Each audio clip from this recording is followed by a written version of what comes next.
नमस्कार दोस्तों, daily current affairs के इस क्लास में, इस सीरीज में आप सभी का एक बार फिर से स्वागत है। और आज के इस क्लास में 23 अगस्त 2026 से संबंधित करंट अफेयर्स को आप देखेंगे, जिसमें बिहार, राष्ट्रीय और अंतर्राष्ट्रीय खबरों का संपूर्ण संकलन होगा। आप लोग जानते हैं कि ये सीरीज बिहार के प्रतियोगी परीक्षाओं पर केंद्रित है, तो आगामी बिहार के प्रतियोगी परीक्षाओं को लेकर तमाम जानकारी हमेशा की तरह मैं आपको विस्तृत तौर पर देने वाला हूं। तो पूरे क्लास को ध्यान पूर्वक देखिएगा। अच्छा, अगर आप पहली बार सेशन से जुड़े हैं तो आप पहले इस क्लास को देखिए। आप स्वतः निर्धारित कर पाएंगे कि ये सीरीज आपके लिए कितना इंपॉर्टेंट होने वाली है, विशेष रूप से बिहार के प्रतियोगी परीक्षाओं को लेकर। पिछले क्लास में एक सवाल मैंने आपसे पूछा था, जरा इसको देख लेते हैं। 16 अगस्त 2026 को भारत का पहला वर्चुअल चिड़ियाघर का उद्घाटन निम्नलिखित में से भारत के किस शहर में किया गया है? तो राइट आंसर है इंदौर, मध्य प्रदेश। विकल्प नंबर ए यहां इस प्रश्न का करेक्ट आंसर है। हालांकि इसको लेकर डिटेल में जानकारी मैंने आपको दिया था। इसमें एक सबसे बड़ी बात जो आपको याद रखना है, यहां देखिए हमने लिखा भी है 14D वर्चुअल जू। मतलब यहां पर यह समझिए कि इस तकनीक पर यह आधारित है और यह तकनीक दक्षिण कोरिया से आयातित है। एक सामान्य चिड़ियाघर में आप जानवर देखते हैं और वहां जो वृक्ष होते हैं उसका अनुभव आप वहां से प्राप्त करते हैं, वो अनुभव आपको मिलता है। लेकिन वर्चुअल चिड़ियाघर में ये चीजें वास्तविक रूप में एग्जिस्ट नहीं करती है। आप चीजों को फील कर सकते हैं, देख सकते हैं। और यहां सबसे बड़ी खास बात यह है कि इस तकनीक के माध्यम से मौसम को भी आप एकदम फील कर पाएंगे, है ना। तो ये चीज ध्यान रखिए। कहां पर? तो मध्य प्रदेश में। पूरी डिटेल जानकारी हम आपको यहां से दे चुके हैं। अब चिड़ियाघर की बात हो रही है तो जरा गौर कीजिए, अभी हाल ही में संजय गांधी जैविक उद्यान जो पटना में है, इसका नाम परिवर्तित करते हुए पटना जू कर दिया गया है। अच्छा, पटना जू एक प्रकार से अगर हम देखें, इसकी शुरुआत एक चिड़ियाघर के रूप में यहां पर जो खास करके वनस्पति उद्यान था, इसकी शुरुआत 1973 में हुई थी। ये वही वर्ष है जब प्रोजेक्ट टाइगर की शुरुआत हुई थी और इंदिरा गांधी उस समय भारत की प्रधानमंत्री थे। ये चीजें आप लोग ध्यान रखिएगा। एक बात और, पटना जो यहां देख रहे हैं, जो नाम परिवर्तन हुआ है, तो इसको संचालित करने वाले जो संस्था है, इसका भी नाम बदला गया है, बदलकर पटना जू प्रबंधन एवं विकास सोसाइटी किया गया है। दरअसल अभी हाल ही में सम्राट चौधरी बिहार के 24वें मुख्यमंत्री बने। भाजपा के दृष्टिकोण से देखें तो पहली बार बिहार में मुख्यमंत्री का चेहरा मिला है और ये नाम परिवर्तन की यहां पर हमें चीजें जो एक प्रकार से हुई है, बदलाव, वो हमें देखने को मिलता है। चलिए, इतनी बातें ध्यान रखिए। सेशन में हम आगे बढ़े, पहले प्रश्न पे चले। उससे पहले आप लोग एप्लीकेशन अभी तक डाउनलोड नहीं किए हैं तो बीएम ऑनलाइन लर्निंग ऐप को प्ले स्टोर से डाउनलोड कर लीजिए। आप लोग जो बोलते हैं कि सर ये पीडीएफ कहां से मिलेगा, तो तमाम पीडीएफ प्लस ये बोर्ड पीडीएफ भी आपको एप्लीकेशन पे ही मिल जाएगा। चलिए, सेशन की शुरुआत करें पहले प्रश्न से। पहला प्रश्न है कि बिहार सतत विकास लक्ष्य कॉन्क्लेव 2026 यानी कि सस्टेनेबल डेवलपमेंट गोल कॉन्क्लेव 2026 का जो आयोजन है 20 से 21 अगस्त 2026 को निम्न में से किस स्थान पर किया गया? जो विकल्प आपको दिए गए हैं, इनमें से करेक्ट आंसर है विकल्प नंबर बी, यानी कि अधिवेशन भवन पटना में अभी हाल ही में इसका आयोजन हुआ है। अब ये एसडीजी क्या है, इन चीजों को भी हम देखेंगे, लेकिन उससे पहले जो यहाँ पटना में अधिवेशन भवन में इसका आयोजन हुआ है, ये चीजें यहाँ आप देख रहे हैं। एक विशेष बात यह है, डेट याद रखिएगा, कहां पर हुआ अधिवेशन भवन पटना में। आयोजक संस्था की अगर हम बात करें तो बिहार सरकार का योजना एवं विकास विभाग तथा यूनिसेफ के द्वारा इसका आयोजन हुआ संयुक्त रूप से। और वहीं दूसरी ओर इसके मुख्य विषय या फिर थीम की अगर हम बात करें तो एक्सलरेटिंग प्रोग्रेस टुवर्ड विकसित बिहार 2047 2047, विकसित बिहार 2047 की ओर प्रगति पे तेजी लाना, जो भारत का विकसित भारत का लक्ष्य है। अच्छा, इसके मुख्य उद्देश्य को देखिएगा। एसडीजी में जो इसका मुख्य उद्देश्य है, वर्ष 2030 तक सतत विकास लक्ष्यों यानी कि सस्टेनेबल डेवलपमेंट गोल्स को हासिल करने में या फिर हासिल करने की दिशा में बिहार की प्रगति की समीक्षा करना और जमीनी स्तर पर रणनीतियां तैयार करना। अब यहां 2030 तक जो सतत विकास लक्ष्य को हासिल करने की दिशा में एक प्रकार से जो लक्ष्य निर्धारित है, तो उसी को लेकर बिहार की प्रगति की समीक्षा करना और साथ साथ जमीनी स्तर पर जो रणनीतियां तैयार हुई है या फिर रणनीतियां तैयार करना, इसके मुख्य उद्देश्य में शामिल है। इसी को लेकर अभी हाल ही में ये 2 दिवसीय आयोजन 20 और 21 अगस्त 2026 को अधिवेशन भवन पटना में आयोजित हुआ। वर्तमान समय की दृष्टिकोण से अगर आप देखें बिहार को, तो 6 प्रमुख एसडीजी लक्ष्यों में बेहतर प्रदर्शन करते हुए फ्रंट रनर, ये कैटेगरी यहां ध्यान रखिए, बिहार अभी यहां फ्रंट रनर श्रेणी में शामिल है। 2023 से 24 की रिपोर्ट के अनुसार बिहार का वर्तमान एसडीजी स्कोर 57 है। अब ये एसडीजी क्या है, इसकी शुरुआत कब हुई, ये चीजें कई बार मैं इस सीरीज में आपको पढ़ा चुका हूं। फिलहाल यहां पर जो चीजें हमें देखने को मिलता है ये आप ध्यान रखिए। आइए एसडीजी को लेकर हम समझते हैं। इसमें जो पहला सबसे मोस्ट इंपॉर्टेंट पॉइंट आपको याद रखना है वो ये 1 नंबर में आप यहां देख रहे हैं। देखिए, सतत विकास लक्ष्य यानी कि सस्टेनेबल डेवलपमेंट गोल, ये संयुक्त राष्ट्र द्वारा 25 सितंबर 2015 को 2030 एजेंडा फॉर सस्टेनेबल डेवलपमेंट, इसे एजेंडा 2030 भी कहा जाता है। मतलब एक लक्ष्य है, वैश्विक लक्ष्य, जिसमें कि आपको ध्यान रखना है 17 लक्ष्य शामिल है जो एक प्रकार से विभिन्न क्षेत्रों से संबंधित है। उदाहरण के लिए यहां देखिए हमने लिखा भी है, इसका उद्देश्य 2030 तक गरीबी, भूख, असमानता, जलवायु परिवर्तन, साथ साथ ग्रहों की रक्षा आदि मतलब चीजों को लेकर के ये लक्ष्य इसमें निर्धारित है। अब एक इंपॉर्टेंट बात यह है, इसका मूल सिद्धांत है लीव नो वन बिहाइंड, यानी किसी को पीछे न छोड़ना। एक प्रकार से सभी का विकास हो, मतलब जो गरीबी पूरी दुनिया में है तो सारी गरीबी खत्म हो, एक प्रकार से सभी का उत्थान हो, ये 2030 तक का लक्ष्य है। इसी को लेकर अभी यहाँ चीजें आपके बीच हमने रखा। इस प्रकार से यहाँ आप देख रहे हैं कि बिहार की प्रगति की समीक्षा हुई कि बिहार की प्रगति मतलब किस आधार पर कितनी हुई है। तो ये चीजें यहाँ आपको ध्यान रखना मुख्य बातों में। आइए आगे बढ़ते हैं। एक जानकारी मैं आपको ये भी दे दूं कि इस समय अभी हाल ही में, मतलब कुछ समय पहले की ये बात है, सतत विकास लक्ष्य सूचकांक को जारी किया गया। मतलब ये जारी करता कौन है ये भी ध्यान रखिए, UN sustainable development solution network है। इसके द्वारा जो 24 जून 2025 को प्रकाशित हुई एक सूचकांक है 2025 वाला, 193 देशों की सूची में 67 स्कोर के साथ, 100 में से 67 स्कोर के साथ भारत 99वें स्थान पर रहा है। मतलब एक समग्र सूचकांक है एसडीजी यानी कि सतत विकास लक्ष्य की दिशा में। इसमें हालांकि शीर्ष पर रहा फिनलैंड। अब यहां एक इंपॉर्टेंट बात यह है कि यह पहली बार है जब भारत इस सूचकांक में टॉप 100 में शामिल है। यहां वो चीज हमने नहीं लिखा है लेकिन मैं आपको पढ़ा चुका हूं, ये टॉप 100 में ये 99th नंबर पर भारत का स्कोर है। मतलब जो 17 जो लक्ष्य है, सतत विकास लक्ष्य, उसकी उपलब्धियों के आधार पर, उसमें प्रगतियों के आधार पर ये तय होता है किसके द्वारा, तो UN sustainable development solution network द्वारा। इतनी बातें ध्यान रखिए। आइए दूसरे सवाल पर। यह सवाल ये कहता है कि बिहार में आर्टिफिशियल इंटेलिजेंस यानी कि एआई के क्षेत्र में नवाचार अर्थात इनोवेशन, तकनीकी क्षमता और रोजगार के नए अवसरों को बढ़ावा देने के लिए बिहार सरकार के सूचना प्रौद्योगिकी विभाग ने अगस्त 2026 में किसके साथ समझौता ज्ञापन यानी कि एमओयू पर हस्ताक्षर किया है। तो यहां पर इस प्रश्न का राइट आंसर है विकल्प नंबर बी यानी कि कॉन्वे जीनियस एआई के साथ अभी हाल ही में यह समझौता हुआ है। और देखिए यहां पर जो उद्देश्य की बात मैंने किया, नवाचार, तकनीकी क्षमता और साथ साथ रोजगार के अवसरों को बढ़ावा देना या फिर रोजगार के अवसर का सृजन करना, ये इसके उद्देश्यों में शामिल है। लेकिन दोस्तों जरा गौर कीजिए, बात हो रही है बिहार और एआई की। तो बिहार एआई मिशन की गठन की अगर हम बात करें तो 6 मई 2026 को हुआ था, ये मैंने आपको पढ़ाया हुआ है। और उसके बाद 23 और 24 मई को बिहार एआई समिट का आयोजन हुआ। कहां पर, तो ऊर्जा ऑडिटोरियम पटना में। ये चीजें आपको मैं यहां पुनः दिखला दूं ताकि आपका रिवीजन हो जाए। बात अगर हम करें बिहार इंटेलिजेंस मिशन यानी कि बिहार एआई मिशन की, तो इसका गठन कब हुआ, ध्यान रखिए 6 मई 2026 को, है ना। इसको लेकर तमाम चीजें और भी यहां पर डिस्क्राइब मैंने किया है, लेकिन मोस्ट इंपॉर्टेंटली ये डेट आपको याद रखना पड़ेगा। वहीं दूसरी ओर जो बात हम कर रहे थे बिहार एआई समिट की, तो ये आपको ध्यान रखना है ऊर्जा ऑडिटोरियम शास्त्री नगर पटना में अभी आयोजन हुआ।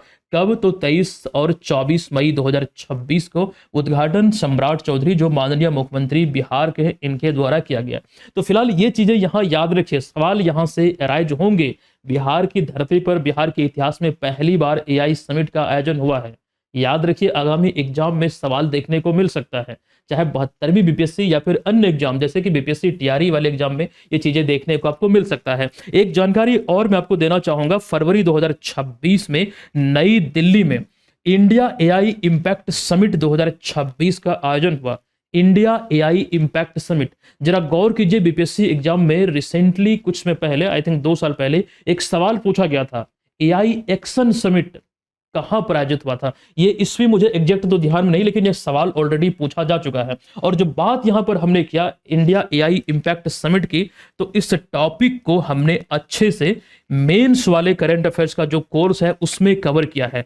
इसको लेकर के, इस समिट को लेकर के भारत के पास क्या अवसर, क्या चुनौतियां और भविष्य की संभावनाओं को लेकर के तमाम बातों को अच्छे से इसमें मैंने डिस्क्राइब किया और इसका पीडीएफ भी आपको उपलब्ध कराया गया है। और आप लोग अगर प्रीलिम्स और मेंस दोनों एग्जाम के दृष्टिकोण से करंट अफेयर्स की तैयारी कर रहे हैं तो इस वाले कोर्स को आप एप्लीकेशन पे जाके ले सकते हैं। इसमें प्रीलिम्स का जो कोर्स है अतिरिक्त रूप में आपको मिल जाता है, जो हमारी करंट अफेयर्स की विजेता बैच है। और ये मिलेगा आपको कहां? तो बीएम ऑनलाइन लर्निंग ऐप पर। आइए अगले सवाल पर हम चलते हैं। अच्छा, ये कुछ पीडीएफ है जो आपको अपडेट इसमें कराए गए हैं। एक इन्फॉर्मेशन चलिए मैं आपको ये भी दे दूं, आप लोग बोलते हैं कि सर कुछ भी नोटिफिकेशन आती है तो वो बतलाइए। देखिए जुलाई मंथ तक का, जुलाई अभी समाप्त हुआ है, तो जुलाई मंथ तक का जो मंथली करंट अफेयर्स की हमारे पीडीएफ मतलब आती है जो प्रत्येक मंथ, वो जुलाई 2026 तक का आपको अपडेट करा दिया गया है। और दूसरी ओर ये कुछ स्पेशल पीडीएफ है जैसे जनवरी से जून तक का फुल्ली रिवाइज्ड, ये भी आप डाउनलोड कर सकते हैं, हिंदी और अंग्रेजी दोनों माध्यम में है। और इसके अतिरिक्त ये जनवरी 2025 से जून 2026 तक का है, पिछले 18 महीने का एक कंप्लीट संग्रह है। ये चीजें आपको मिलती है एप्लीकेशन पे ही, आप वहां से ले सकते हैं। आइए तीसरा प्रश्न, मोस्ट इंपॉर्टेंट प्रश्न है और ध्यान से इसको देखिएगा। यहां पर अगस्त 2026 में पाकिस्तान सरकार ने मुंबई के फारसी डॉक्टर जल रतन जी पटेल और डॉक्टर जल धाइबो कू को निशान ए इम्तियाज, जो पाकिस्तान का दूसरा सर्वोच्च सम्मान है, ये दोनों डॉक्टर मुंबई के हैं, इनको मतलब यहां पर इस सम्मान से मरणोपरांत सम्मानित करने की जो घोषणा की है वो क्यों की गई है पाकिस्तान सरकार द्वारा? ये पाकिस्तान का जो निशान ए पाकिस्तान सम्मान है वो सर्वोच्च सम्मान है, और ये निशान ए इम्तियाज जो दूसरे नंबर पे आता है सर्वोच्च सम्मान में। अब देखिएगा इसको, मतलब यहां पर जो आपको सवाल आपको देखने को मिल रहा है कि क्यों सम्मानित किया जाएगा, ऐसी घोषणा हुई है, तो इसमें राइट आंसर है विकल्प नंबर डी। 1946 में अली जिन्ना की गंभीर बीमारी टीबी की जानकारी को चिकित्सीय गोपनीयता के तहत गुप्त रखने के लिए, मतलब यहां पर इसको समझिएगा, वो जो दौर था ना, वो विभाजन का दौर था, बंटवारे का दौर था। और आपको मालूम होनी चाहिए कि उस समय भारत के जो वायसराय थे, ऐसे भी आप बोल सकते हैं कि भारत की आजादी और विभाजन के समय भारत के वायसराय लॉर्ड माउंटबेटन थे। और दूसरी ओर यहां अली जिन्ना की जो हम बात कर रहे हैं, पाकिस्तान का इन्हें जनक कहा जाता है, मुस्लिम लीग का एक प्रमुख चेहरा था। और आप इसे ऐसे भी बोल सकते हैं कि पाकिस्तान की मांग को लेकर, एक नए राष्ट्र के रूप में मांग को लेकर एक प्रमुख व्यक्तित्व थे अली जिन्ना। अब जब यहां पर ये खास करके गंभीर बीमारी टीबी से वो ग्रसित थे, अगर उस दौर में ये खबर आती तो विभाजन की जो प्रक्रिया थी, हो सकता है कि उसमें रोक लग जाती, हो सकता है कि वो डेट आगे बढ़ जाता। तो ये जो गोपनीयता थी चिकित्सीय दृष्टिकोण से, मतलब यहां पर ये संभावना देखने को मिला, मतलब मिल सकता था कि लॉर्ड माउंटबेटन मतलब उसमें देरी कर रहे थे, इससे पाकिस्तान राष्ट्र बनने में हो सकता है कि देरी हो, या फिर कुछ और भी दिशा में ये चीजें मुड़ सकती थी। तो यहां पर इसी चीज को लेकर, ये सम्मान देने को लेकर घोषणा हुई। और यहां पर ध्यान रखिए किसको, तो मुंबई के दो डॉक्टर हैं। अच्छा, इसको लेकर यहां आपके बीच हमने जानकारी रखा है, जरा गौर कीजिए। जो बात हम कर रहे हैं डॉक्टर जल रतन जी पटेल की, ये एक फिजिशियन है, और वहीं दूसरी ओर डॉक्टर जल थाइबो को जो रेडियोलॉजिस्ट है। अच्छा, रेडियोलॉजिस्ट क्या होता है आप लोग जानते हैं, मतलब एक प्रकार से, अच्छा चलिए मैं यहाँ पर आपको एक सिंपल वे में समझा दूं, जैसे सीटी स्कैन हो गया, एक्सरे हो गया, मतलब उसको एक प्रकार से अच्छी तरीके से देखते हुए, उसका मुआयना करते हुए एकदम मतलब गंभीर बीमारी का पता लगाना, वो एक रेडियोलॉजिस्ट का कार्य होता है। तो ये चीज आप लोग जानते हैं। अब यहाँ पर ध्यान देने वाली बात यह है कि वही सारी चीजें जो अभी मैंने आपको बोला वो यहाँ आपके बीच हमने रख दिया है ना।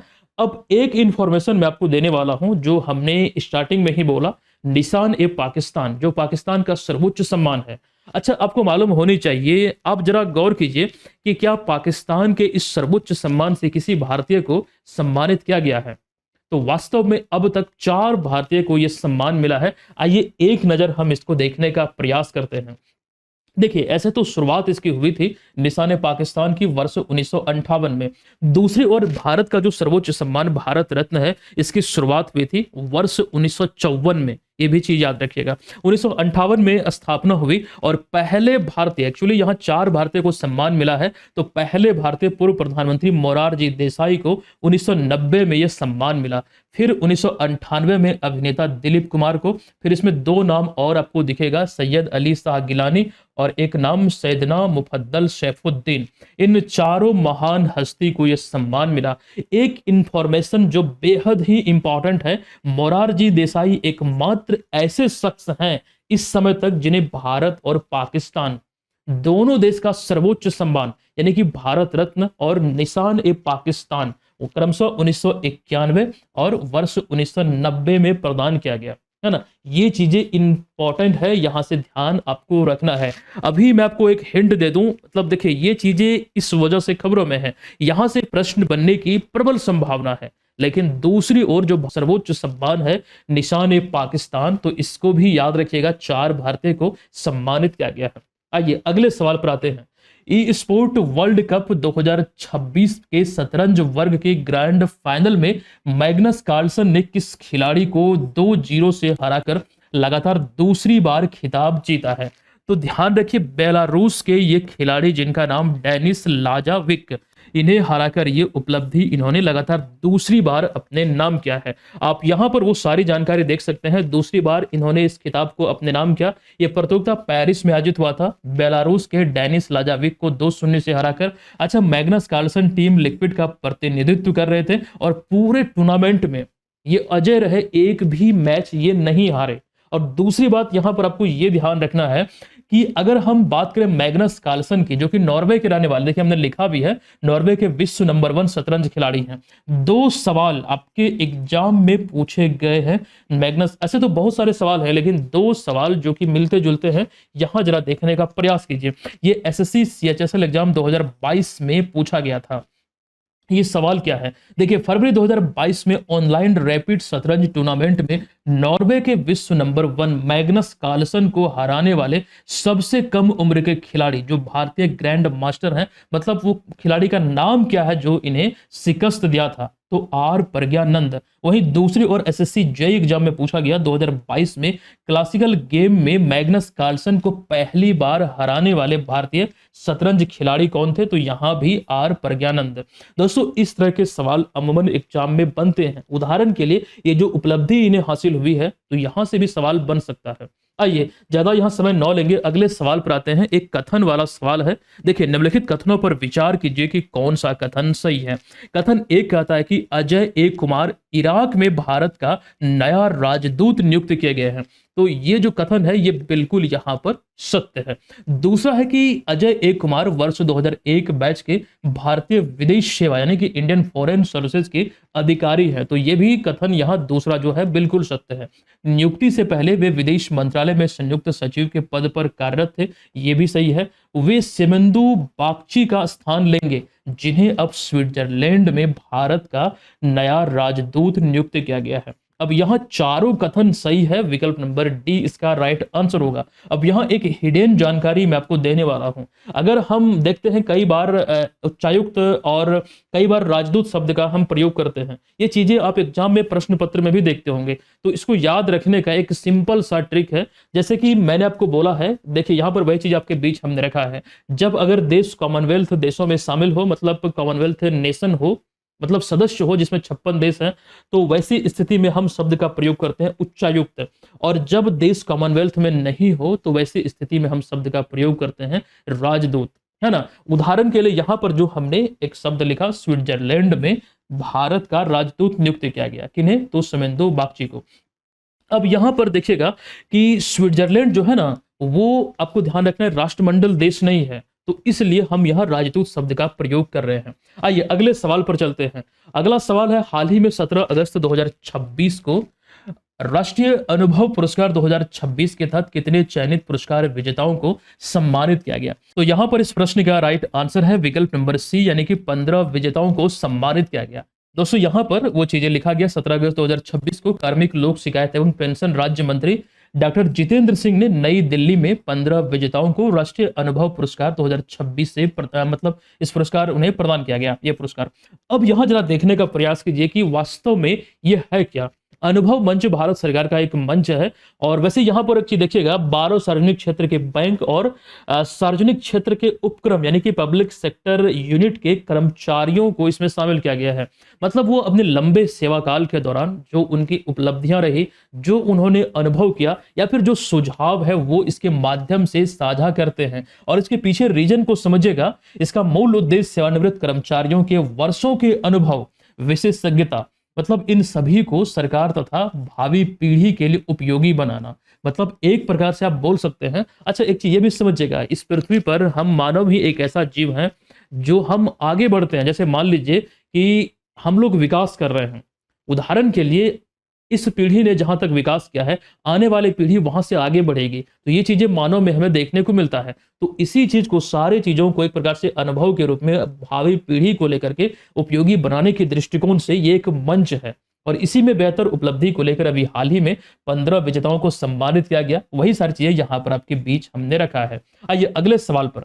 भारत के 80वें स्वतंत्रता दिवस के अवसर पर लाल किले की प्राचीर से पहली बार राष्ट्रीय गीत वंदे मातरम का गायन किया गया। बताएं कि वंदे मातरम को भारत के राष्ट्रीय गीत का दर्जा कब दिया गया था? तो मैंने आपको पढ़ाया हुआ है 24 जनवरी 1950 को। हालांकि ये चीजें मैंने डिस्क्रिप्शन में आपको दिया था जब विश्लेषण आपको दे रहा था, एक प्रश्न के रूप में भी। चलिए यहां आपके बीच मैंने रखा, एक नजर इसको देखने का प्रयास कीजिए। वंदे मातरम जो भारत का राष्ट्रीय गीत है, अच्छा उस पर हम आएंगे, लेकिन उससे पहले यहां देखिए, इस वर्ष 80वां स्वतंत्रता दिवस मनाया गया। लाल किला के प्राचीर से 13वीं बार नरेंद्र मोदी ने ध्वजारोहण किया। और ध्वजारोहण तो हुआ, यहाँ जो खास करके राष्ट्रगान गाया जाता है उससे पहले पहली बार हमें यह देखने को मिलता है कि वंदे मातरम गीत का गायन हुआ है। क्योंकि वंदे मातरम की अगर हम बात करें तो 150वीं वर्षगांठ इसकी रचना की मनाई गई है। 1875 में बंकिम चंद्र चट्टोपाध्याय द्वारा इसकी रचना किया गया था। फिर 1882 में उनके उपन्यास में, जो आनंद मठ उपन्यास है, उसमें यह शामिल किया गया। और ये चीजें ध्यान रखिए। और 1896 में कोलकाता अधिवेशन जो था भारतीय राष्ट्रीय कांग्रेस का, यहां पर रविन्द्रनाथ टैगोर द्वारा इसका गायन किया गया था पहली बार सार्वजनिक रूप से। और एक इंपॉर्टेंट जानकारी यहां पर देखिएगा, इसे मान्यता कब मिली? तो 24 जनवरी 1950 को। ये कुछ वंदे मातरम को लेकर सवाल हैं जो आप लोग याद रखिए। क्योंकि वंदे मातरम की 150वीं वर्षगांठ अभी 7 नवंबर 2025 को मनाई गई है। 150 वर्ष इसके पूरे हुए हैं। तो ऐसे में यहां से सवाल बनना स्वाभाविक है, मुझे ऐसा प्रतीत होता है ना। आइए चलिए अगले सवाल पर। अच्छा, ये सारे पीडीएफ आप एप्लीकेशन के माध्यम से प्राप्त कर सकते हैं। बीपीएससी वाले कोर्स को अभी तक आपने ज्वाइन नहीं किया है तो ज्वाइन कर लीजिए। इस कोर्स में भी डेली करंट अफेयर्स से मंथली करंट अफेयर्स सभी का पीडीएफ आपको मिलता है। प्रीलिम्स के लिए तमाम मटेरियल मिलेंगे, प्लस जो टेस्ट सीरीज लॉन्च हुआ है यहाँ पर आपको मिलेगा। प्रत्येक दिन यहाँ चीजों से आपको अपडेट रखा जाएगा। इस कूपन कोड को अप्लाई कीजिएगा NEW15, तो 15% का डिस्काउंट भी आपको मिल जाएगा। चलिए आते हैं अगले सवाल पर। हालिया लिखित पुस्तक जनप्रिय नेता वेंकैया नायडू उदयगिरी से उपराष्ट्रपति तक, इस पुस्तक के मतलब के पुस्तक का यह नाम है जनप्रिय नेता वेंकैया नायडू यहाँ उदयगिरी से उपराष्ट्रपति तक, मतलब जो सफर है ये इसमें दर्शाया गया है। तो इसके लेखक कौन है? जो पूर्व राज्यसभा सांसद और विश्व हिंदी परिषद के अध्यक्ष हैं।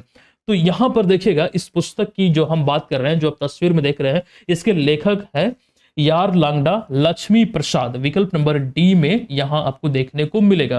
फिलहाल इस पुस्तक में जो आप नाम को देख रहे हैं, उनके एक प्रकार से राजनीतिक सफर के बारे में इसमें वर्णन किया गया है इस पुस्तक में। आइए अगले सवाल पर।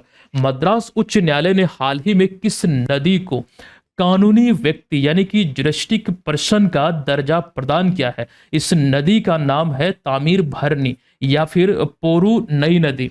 इसको लेकर के, अच्छा ये चीजें जो हुई है ना, आई थिंक भारत के इतिहास में पहली बार है जब किसी नदी को इस प्रकार का कानूनी दर्जा दिया गया है। इसके संरक्षण को लेकर वो तमाम चीजें यहां आपके बीच हमने रखा है। लेकिन इसमें याद रखिए, मद्रास उच्च न्यायालय की मदुरै पीठ ने अभी हाल ही में तमिलनाडु की इस नदी को, तामीर भरनी या फिर पोरू नई नदी को जुरिस्टिक पर्सन का दर्जा प्रदान किया है। आप बोल सकते हैं कि इनकी रक्षा को लेकर, इनके संरक्षण को लेकर एक कानूनी मान्यता या फिर कानूनी पहचान दिया गया है। इसमें कुछ प्रावधान किए गए हैं, जैसे कि इसके उद्देश्यों में, प्रावधानों में देखेंगे, नदी को प्रदूषण करना, कचरा डालना और अन्य हानिकारक गतिविधियां करना एक प्रकार से इलीगल होगा, इस पर प्रतिबंध लगाया गया है। इसमें एक जानकारी और भी ध्यान रखिएगा, जैसे पूजा सामग्री आदि ये चीजें जो होती हैं, ये डालने पर भी पूरी तरह से प्रतिबंध लगाया गया है। हालांकि कुछ निर्धारित शर्तों के तहत अस्थि विसर्जन की अनुमति प्रदान की गई है। दोस्तों मुझे लगता है कि ये पहली बार है जब किसी नदी को इस तरह का मान्यता दिया गया है जुरिस्टिक पर्सन का। ये चीजें तो आपको याद रखना ही है। लेकिन एक जानकारी आपको जरूर सोचना चाहिए कि जब भारत के प्रधानमंत्री बने थे नरेंद्र मोदी मई 2014 में, तो अगले ही माह जून 2014 में उन्होंने नमामि गंगे योजना की शुरुआत की थी, जो एकदम से फेल साबित हुआ, इसका कुछ भी पॉजिटिव परिणाम हमें देखने को नहीं मिला। दोस्तों, एक सवाल अपने आप से पूछिएगा, क्या हमें नदियों को साफ करने की ज़रूरत है? बिल्कुल नहीं, हमें नदियों को साफ करने की ज़रूरत नहीं है। बस हम नदियों को गंदा करना छोड़ दें, नदियाँ खुद ब खुद अपने आप को साफ कर लेती हैं। और उसी प्रकार से हमें पेड़ लगाने की ज़रूरत नहीं है। हम पेड़ को काटना छोड़ दें, पेड़ तो अपने आप उग जाती है और धीरे-धीरे प्रकृति के एकदम ऐसी नियम है कि वो एक घने वन के रूप में तब्दील हो जाती है। तो प्रकृति में वो पावर है, जैसे नदियों को लेकर ही एग्ज़ाम्पल हमने दिया, जो बाढ़ आती है, सारे कचरे को वो एकदम समेटते हुए चली जाती है। तो अपने आप को एकदम साफ कर लेती है। तो बस गंदा करना हम छोड़ दें, तो ये चीज़ें हमें एकदम से अच्छे वे में देखने को मिलेंगे, पॉजिटिव परिणाम देखने को मिलेंगे और इस तरह का कानून लाने की भी कोई ज़रूरत नहीं होगी। एक रील मैं देख रहा था, आई थिंक बहुत पहले की मैं बात कर रहा हूँ। एक रील में कोई कहते हैं कि जहाँ भारत में नदियों को माता का दर्जा दिया गया है ना? गंगा माँ, वहाँ नदियों की हालत इस तरह से है और जहाँ नदियों को केवल नदी समझा जाता है, वहाँ की नदियाँ की जो पानी है, एकदम क्रिस्टल क्लियर आपको दिखेगा। और दोस्तों, सोचने वाली बात बिल्कुल ये है ना? ऐसे कई एग्जाम्पल हैं, है ना? चलिए आते हैं अगले सवाल पर। निम्नलिखित में से किन्हें हाल ही में दूरदर्शन के महानिदेशक के रूप में नियुक्त किया गया है? इस प्रश्न का जो राइट आंसर है, रीना सोनेवाल कोहली इसका करेक्ट आंसर होगा। इन्हें आप यहाँ तस्वीर में देख रहे हैं। इनकी नियुक्ति अभी हाल ही में हुई है। अच्छा, वैसे यहाँ हमने दूरदर्शन को लेकर कुछ चीजें आपके बीच रखा है। ये भारत का राष्ट्रीय सार्वजनिक टेलीविजन प्रसारक है और ये प्रसार भारती के अंतर्गत आता है, इसी का एक अंग है। अच्छा, दूरदर्शन की शुरुआत 15 सितंबर 1959 को हुई थी, जबकि डीडी न्यूज को लेकर एक जानकारी आगे हम देंगे। डीडी न्यूज को 3 नवंबर 2003 को डीडी मेट्रो चैनल के स्थान पर शुरू किया गया था। अभी अगस्त महीने में जो नई नियुक्ति हुई है दूरदर्शन के महानिदेशक को लेकर, ये ध्यान रखिएगा। अच्छा, प्रसार भारती ने अप्रैल 2024 में अपने मुख्य समाचार चैनल डीडी न्यूज के लोगो का रंग लाल से बदलकर केसरिया या फिर भगवा किया था। यहां देख रहे हैं 2024 में अप्रैल महीने में, ये आपको मैंने पढ़ाया था। और मंथली करंट अफेयर्स में भी देखिएगा, अगर आपके पास पीडीएफ है तो वहां ये चीजें आपको विस्तार में देखने को मिलेगा। और यहां से एक सवाल बिहार के एग्जाम में ऑलरेडी पूछा जा चुका है कि बिहार में दूरदर्शन की शुरुआत 1978 में हुई थी, मुजफ्फरपुर में पहले दूरदर्शन केंद्र के साथ। यहाँ ये चीज ध्यान रखिएगा। और ये सवाल केवल एक बार नहीं, मुझे लगता है कई बार एग्जाम में पूछे गए हैं, है ना? चलिए आइए अगले सवाल पर। हाल ही में 93 वर्ष की आयु में निधन होने वाले ESPN के सह संस्थापक बिल रासमुसन, जो अमेरिका के हैं, इनका जो निधन हुआ है, ये किस नाम से इन्हें जाना जाता था? ये एक महान हस्ती रहे और इस वजह से प्रश्न के रूप में आपके बीच हमने रखा। राइट आंसर है विकल्प नंबर बी, यानी कि खेल टेलीविजन के जनक, स्पोर्ट्स टेलीविजन के फादर के रूप में इन्हें जाना जाता है। तो विकल्प नंबर बी इस प्रश्न का राइट आंसर है। ज्ञानेश भारती, जो हाल ही में अंडमान और निकोबार द्वीप समूह का मुख्य सचिव नियुक्त किए गए हैं, बताएं कि वर्तमान में, अच्छा ज्ञानेश कुमार को, यहां पर को होगा, बताएं कि वर्तमान में बिहार के मुख्य सचिव निम्न में से कौन है? तो प्रत्यय अमृत इस समय बिहार के मुख्य सचिव हैं। इन चीजों को यहां आपको ध्यान रखने की जरूरत है। आज का यह महत्वपूर्ण सेशन यहां समाप्त होता है और ये रहा आज का क्लास का प्रश्न, जिसका आंसर आप सभी को कमेंट बॉक्स में लिखना है। और दोस्तों, करंट अफेयर्स के तमाम जो मटेरियल हैं आपको विजेता बैच जो आप यहां देख रहे हैं इसी में मिलेंगे। प्रीलिम्स को लेकर के हमारी डेली जो क्लास चल रही है, डेली जो पीडीएफ होता है, डेली जो टेस्ट आपको मिलते हैं, क्विज आपको मिलते हैं, कई सारे अपडेट यहाँ आपको मिलते हैं। एक सिलेबस के रूप में आप इस कोर्स के माध्यम से चीज़ों को पढ़ सकते हैं, क्योंकि एग्जाम में करंट अफेयर्स का जो वेटेज है वो पहले की तुलना में बहुत अधिक है। तो एक कोर्स के रूप में इसे पढ़ना है तो आप इसको ज्वाइन कर सकते हैं। और इसको ज्वाइन करने से फायदा ये होगा कि करंट अफेयर्स की जो सारी जिम्मेदारी है वो हमारे ऊपर रहेगी। चीज़ें आपको हम बेहतर देंगे और बेहतर परिणाम भी आपको देखने को मिलेगा। मिलते हैं नेक्स्ट क्लास में, तब तक के लिए धन्यवाद। जय हिंद।